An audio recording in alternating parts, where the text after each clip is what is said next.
好，下一位黃俊碩議員。多謝主席。主席，我想跟進嘅係答覆編號116，關於支援粵港澳大灣區醫院管理局病人嘅先導計劃嘅。咁啊，當局回覆咧有關嘅計劃咧延到去明年3月31號。咁啊，當局亦都會評估有關先導計劃嘅成效如何，會唔會進一步擴闊去其他嘅大灣區醫院？咁啊，係可以令到我哋會唔會去進一步擴闊其他大灣區嘅三甲醫院啦，便利更加多嘅市民去參加有關計劃，減輕我哋公營醫療負擔嘅壓力。第二條嘅問題咧就係關於146，關於大灣區跨境直通救護車試行計劃嘅。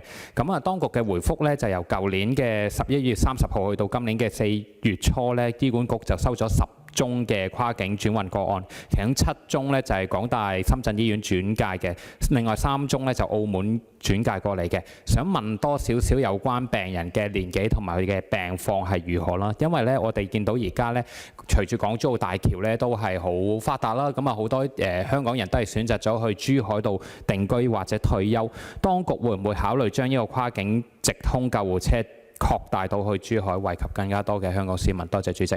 好啊，兩方面問題，局長。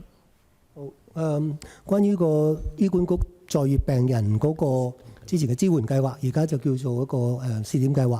其實我哋考慮到咧，而家個當時開展嘅時候係一個因為疫情嘅影響，所以係提供一啲返唔到香港復診嘅病人嘅。喺個通關之後咧，我哋考慮到仍有啲病人係之前睇開嘅。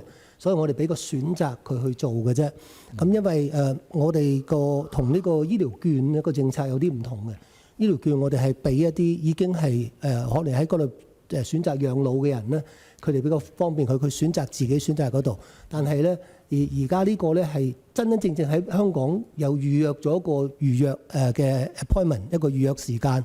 我哋先至容佢喺上面睇嘅，所以咧個政策上邊咧係有一個唔同嘅嗰個需要同埋個目標嘅，所以咧我哋暫時係冇計劃將呢個呢個醫管局病人嘅復診計劃咧推到其他嘅城市。我哋而家只不過係有一啲原本已經係做開嘅病人咧，我哋繼續俾佢喺港大深圳醫院度做嘅啫。我哋唔會開新嘅試點嘅。至於個跨境救護車嗰度咧，我哋要強調啦，呢個跨境救護車第一咧就唔係一個即係發生意外或者急病嘅現場即時送翻香港嘅，因為咁樣係唔安全嘅。咁我哋只不過係點對點一個醫院轉送嘅一個服務。但係咧呢啲病人咧，首先第一咧就係要佢安全。即係佢係適合轉嘅，唔會喺路上有啲咩特別嘅大風險嘅。但係另一方面咧，我哋亦都唔想呢啲救護車變成係普通嘅跨境7人車，嗰啲大旅遊巴又好啦，或者即係商務車咁樣啦。因為一架救護車本身咧係相當昂貴嘅嗰個成本嚟講嚇，就唔係代替咗呢啲商務客運嘅。所以呢啲病人都要咧係嚴重得嚟咧，佢係必須要救護車嘅轉運先至確保安全，但係同一時間佢又係適合嗰個轉運嘅。咁喺呢度咧，所以係有好多嘅考慮喺度。所有而家呢啲過去你睇到嘅即係深圳7個澳門3個病人咧，都係經過咗雙方同意係應該用咁嘅轉運嘅。我哋會考慮即係檢討咗呢個服務之後啦，因為呢個只係11月1號先開始嘅，其實即係講緊5個月到。我哋會睇睇咧，可唔可以喺其他嘅點，正如黃議員你提到嘅嗰個，譬如珠海係一個我哋積極咁考慮嘅一個點嚟嘅。多謝主席。